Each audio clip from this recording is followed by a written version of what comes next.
নমস্কার। আজকে নিয়ে চলে আসলাম নতুন আর একটা জিনিস।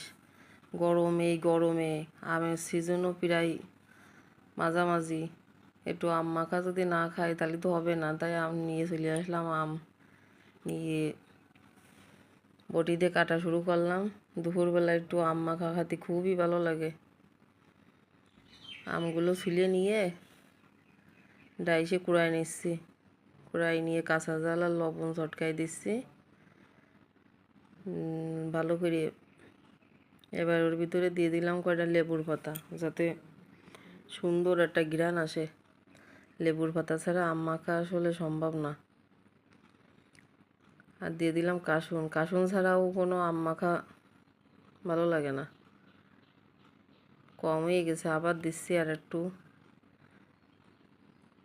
দিয়ে ভালো করে মেখে নিচ্ছি। এবার